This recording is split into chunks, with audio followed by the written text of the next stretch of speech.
কয়েক বছর আগে শহরের বিউটিফিকেশন ক্যাম্পেইনের অংশ হিসেবে আসানসোল পৌর কর্পোরেশন কর্তৃক ফুটপাতের দোকানদারদের সরানো হয়েছিল। সেই সময় নগর প্রশাসন আশ্বাস দিয়েছিল যে এই হকাররা অন্য কোনো জায়গায় নিষ্পত্তি হবে। তবে বহু বছর পার সত্ত্বেও প্রতিশ্রুতি এখনও পূরণ হয়নি। মঙ্গলবার কয়েকশো হকার পুরনো জায়গায় পৌঁছে বিক্ষোভ দেখান। তৃণমূল শ্রম সংস্থার সাথে যুক্ত নেতা রাজু আলুওয়ালিয়ার হকারদের আন্দোলনকে সমর্থন করে কর্পোরেশনকেও আক্রমণ করেছেন। তিনি অভিযোগ করেন যে জনসাধারণের ব্যবহারের জমিটি নিঃশব্দে একটি বেসরকারি প্রতিষ্ঠানকে দেওয়া হয়েছে, যা দরিদ্র দোকানদারদের সঙ্গে অন্যায়। এদিকে ডেপুটি মেয়র ওয়াসিমুল হক এই সমস্ত অভিযোগকে ভিত্তিহীন হিসেবে বর্ণনা করেছেন। তিনি বলেছেন যে যেখানে বিতর্ক উত্থাপিত হচ্ছে সেখানে কোনো বরাদ্দ প্রক্রিয়া হয়নি। জায়গাটি বর্তমানে পার্কের উন্নয়নের জন্য সংরক্ষিত রয়েছে। তিনি আরো বলেন যে হকাররা বিক্ষোভ করছেন, তাদের ইতিমধ্যে বিএনআর মোড়ে দোকান দেওয়া হয়েছে, তবে সেখানে ব্যবসা করতে অস্বীকার করে কয়েকজন। এটি কর্পোরেশন দ্বারা আশ্বাস দেওয়া হয়েছে যে উপযুক্ত জায়গাটি পাওয়া যাওয়ার সাথে সাথে সেগুলি পুনরায় বরাদ্দ করা হবে। আগে এই জায়গাটাতে প্রায় 41 জন দোকানদাররা ছিল। তারা কেউ 4-5টা গাছ বিক্রি করতো। তারপরে আপনার অনেকগুলো মোটরসাইকেল মিস্ত্রি ছিল, অনেকগুলো চা দোকান ছিল, তারপরে আপনার ওই হাড়িয়া দোকান ছিল, তারপরে আপনার মানে বিভিন্ন রকম পাখি দোকান ছিল, অনেক কিছু ব্যাপার এখানে ছিল। 41 জন লোক ছিল। 41 জন লোককে পুনর্বাসন ছাড়াই আসানসোল নগর নিগমের আধিকারিকরা হাঁটিয়ে দিলেন। হাঁটিয়ে দিয়ে বললেন আমরা পুনর্বাসন করবো। 2 বছর হয়ে গেলে আজ পর্যন্ত পুনর্বাসন হয়নি। আর সবথেকে আশ্চর্য ব্যাপার, 41 জন লোক মধ্যে একজনকে পুনর্বাসন দেওয়া হয়েছে। কার স্বার্থে? কী ব্যাপার, কি খেলা হয়েছে কি আসানসোল পুরো এইটা 41 জন লোকের রোজগার কেড়ে একজন লোককে দিয়ে দেওয়া হয়েছে। পুরো এই পার্কটা একজন লোক, আসানসোল নার্সারি বলে একজন লোককে দিয়ে দেওয়া হলো। কেন দেওয়া হলো? এখানে দুর্নীতি হয়েছে।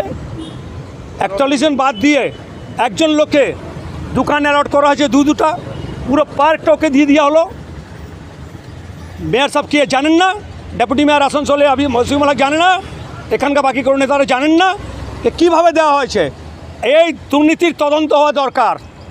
কেন এই দুর্নীতি হয়েছে? নিশ্চয়ের পেছনে দুর্নীতি হয়েছে। আসানসোল নার্সারি কি করে এই জায়গাটা পেল? 41 জন থেকে 40 জন বাদ হয়ে গেল, একজন লোক দোকান পেল।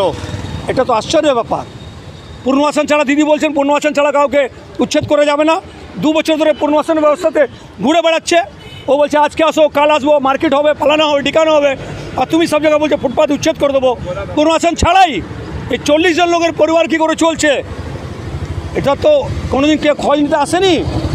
সেই জন্যে আজকে আমরা এখানে এসেছি যে এই যে আপনারা দেখুন, চলুন আমরা সব দেখাতে চাইছি যে আপনারা দেখুন যে কীভাবে এই পুরো পার্কটা আসানসোল নার্সারিকে দেওয়া হয়েছে। কেন, কি কার শর্তে দেওয়া হয়েছে, কি লেনদেন হয়েছে, কোথায় দুর্নীতি হয়েছে, তার তদন্ত হওয়া দরকার। আমরা চিঠি দিয়ে আমরা মুখ্যমন্ত্রীকে জানিয়েছি এই ব্যাপারটা। তো আশ্চর্যের ব্যাপার, 41 জনের মধ্যে 40 জন বাদ আর একজনকে দিয়ে দেওয়া হলো। কেন? আপনি তৃণমূল নেতা, তৃণমূল পার্টি বোর্ড হয়েছে কর্পোরেশনে, তার বিরুদ্ধেই আপনি আবার একটা কথা বলছেন। মাটি মানুষের সরকার আছে, আমাদের নেত্রী হচ্ছে মমতা বন্দ্যোপাধ্যায়। আপনি মমতা বন্দ্যোপাধ্যায়ের যে নির্দেশ আছে, কাউকে পুনর্বাসন ছাড়া উচ্ছেদ করা যাবে না। তো উচ্ছেদ হয়েছে 2 বছর পর আমি এখানে এই প্রতিবাদ করতে এসেছি। তো সেটা কি অন্যায়? আমাদের জনগণ, আমাদের সরকার হচ্ছে মাটি মানুষ সরকার, জনগণের সরকার, সাধারণ মানুষের সরকার। কিছু লোক যদি দুর্নীতি করে, তারা যদি আসানসোল নগর নিগম বোর্ডের ছবি খারাপ করে, তার দায়িত্ব কার? আসানসোল নগর নিগমের যিনি দায়িত্বতে আছেন উনার ব্যাপার আছে।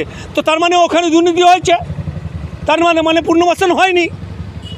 তো আপনারা দেখছেন তো আসানসোলে পর জলগুলো খুলছে, অনেক জায়গাতে সরকারি জায়গাতে বিল্ডিং হয়ে যাচ্ছে, রেলের জায়গা টেন্ডার হয়ে যাচ্ছে। এইভাবে আপনি আর একটা তদন্ত দেখুন আসানসোলে কীভাবে আসানসোল নগর নিগম একজন লোককে পুরো পার্ক দিয়ে দিল চালাবার জন্য, আর 40 জন পেটের মানে যারা বেকার ছেলে আছে তাদের পেটে লাথি মেরে বার করে দিয়েছে। এটা তো বরদাস্ত করা যাবে না।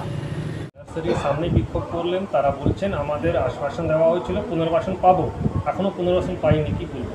যেখানে হবে সেখানে দেবে সরকার। বাকি আপনি দেখবেন রবীন্দ্রভবনের উল্টো দিকে যে দোকান স্টলগুলো আছে, সেখানে আপনার সার্কিট হাউসের পাশে, এবং এখানে যারা যারা ইচ্ছুক যেতে চাইছিল তাদেরকে দেওয়া হয়েছে, সবাই পেয়েছে। যারা যায়নি, যারা নেয়নি, যে গ্যারেজ করবো না, এই করবো না, ও করবো না, তারা নিইনি, তাদেরকে বলা হয়েছিল অন্য জায়গায় যখন হবে তখন দেওয়া। এখনও তখন আমাদের প্রজেক্টটা অ্যাপ্রুভাল হয়নি, হলে পাবে। আপনাদের এই শাসক দল আপনাদের বিরুদ্ধেই বিক্ষোভ করছেন, এটা কি- সেটা আমার নেতাদের বলবেন। তারা এটা- তারা তারা অভিযোগ করছেন যে এইটাতে দুর্নীতি হয়েছে, একটাকেই পার্ক দেওয়া হয়েছে নার্সারিকে। দেওয়া হয়নি কাউকে, একটা স্টল দেওয়া হয়েছে, সে মেনটেন করছে গার্ডেন, ঠিক আছে।